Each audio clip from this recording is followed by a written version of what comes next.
By the time you're ready to teach the blends lessons, the children have been tapping the blends chart for a little while. The blends are two letters that each have a distinct sound. These aren't two letters that make one sound, but we teach it as a chunk. The brain likes to learn chunks, and this helps the children to develop the ear training that when they hear burp at the beginning of a word or a syllable, that it's probably BR. It could be BR. These are often found at the beginning of words. Sometimes they come at the beginning, sometimes they come at the end. That's a point of distinction. And especially these three-letter blends, it's helpful for children to hear thir and to know THR says thir. So when they hear that sound in a word, they're like, I know that sound. I've tapped THR, three, thir over and over again. When you start tapping the blends chart after the short E chart, you have plenty of time to tap your H brothers, these consonant digraphs that are two letters that make one sound. Doing consonant blends work with the children helps them to be able to practice hearing those sounds and attaching them to the letters that go with them. This is the beginning blends page. All of those beginning blends will stay together as a chunk on our shoulders. What's different about this lesson from the previous lessons is how you arm tap it, and that we don't write all of the beginning blends 9 times when we teach this lesson when we're at that point in our lesson sequence. So how do you arm tap beginning blends? The beginning chunk stays on your shoulder, the vowel is on your elbow, and the ending consonant is right here. So if we had the word clap, we would say to the children, clap. They would say it back to us. We would arm spell it, clap. How about the word glad? They say it back to us, glad, glad. That's how you arm spell with beginning blends. When you're doing ending blends, it's the same, but the blend chunk stays on your wrist. So if the word was gasp, it would be gasp right there on your wrist. We can ask the children, what's at the beginning? Goal. What's in the middle? What's at the end? For this lesson, you have words that are more familiar and less familiar, words that have plurals. Here you have a section where children can go back and forth between the CVC word and the 4-letter word. You can also use these to play game of books. There's 6 of them. So if you look for the game of books lesson, you'll see that. And at the bottom, you have phrases. This one is, where do you get to swim? Where do you grab a slug? Where do you trim mom's bob? You have your Go Fish 1 page and the Go Fish 2 page. When we're looking at our basic daily lesson details on page 10, we can say, did we tap our charts? Yes, we did. Sound dictation. Did I choose writing or did I choose a seek and find on my chart? And if I chose to do the writing, how did I handle the blends? For the blends, it says to write each letter while saying each sound, then underline both letters saying the blend. Write and say ol, and then underline it and say col. You first and then the child. Always model first and then the child. For sound dictation for blends, you go like this. Swa, and the child says back to you, swa, and they write swa. They say only the sound, gur, and the child says gur, and they write g, and then they underline it, saying it gur quickly. How about bull, and the child says bull, bull. That's how you do sound dictation for blends. What could we do for review for blends? Maybe we're arm spelling and writing CVC words. Maybe we're sorting CVC words and vowel consonant E words that we've studied.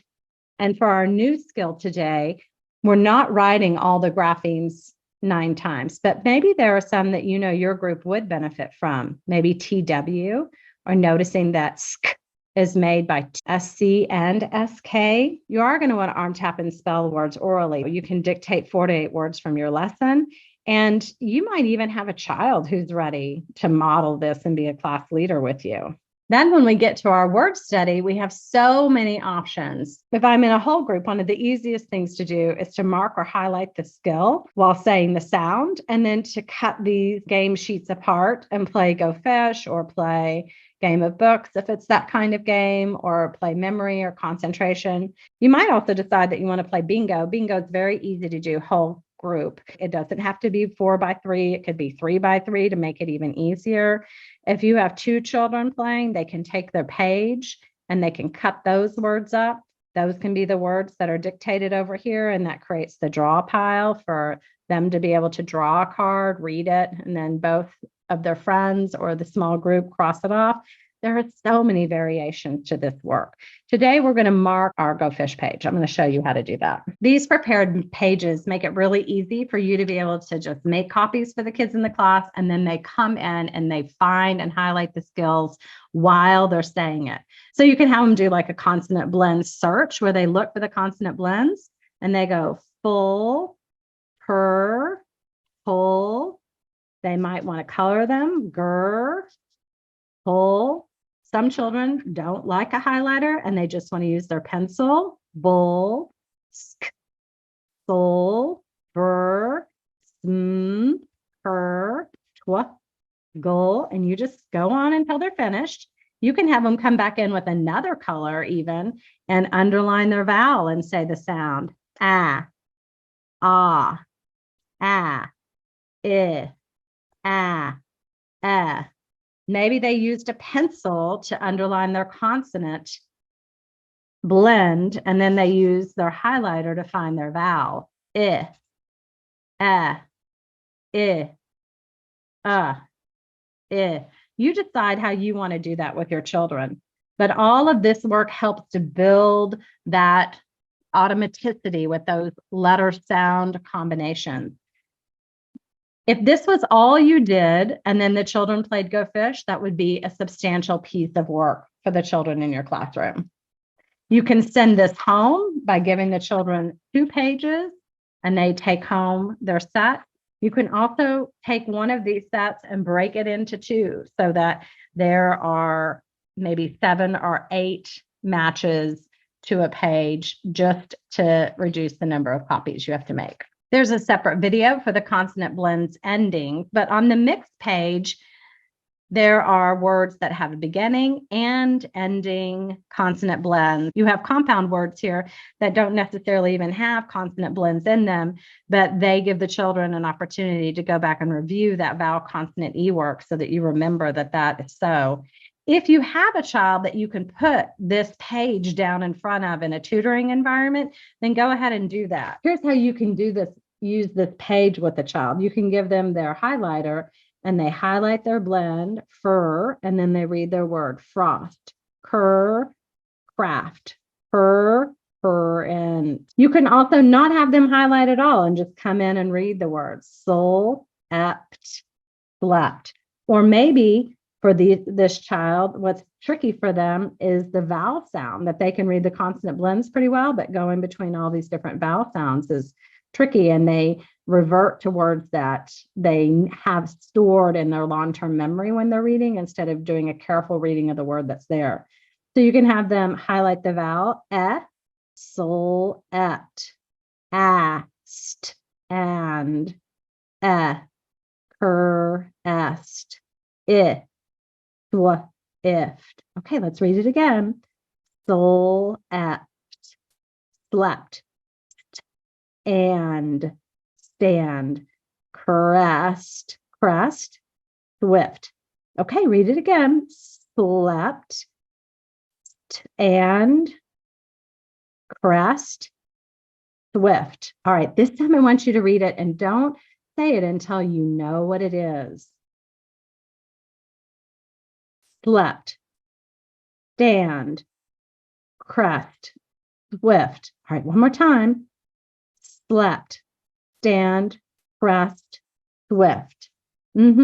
So that repeated word reading inside of a stanza, reading it 4 to 5 times, is what builds that automaticity for a child that is reading sound by sound. having them hold it in their mind. Don't say it until you can say the whole word. That helps to break the habit of doing sound by sound after they've already practiced decoding it a couple of times.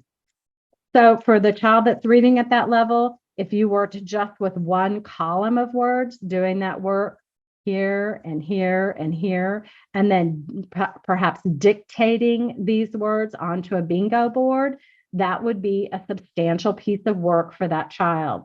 It is absolutely 100% not necessary for the child to try to read all of these words in one lesson. And if they are fluently reading all the words in this lesson, then this over here, and they can read those words. You can jump around and see, yep, they can read all these single syllable words.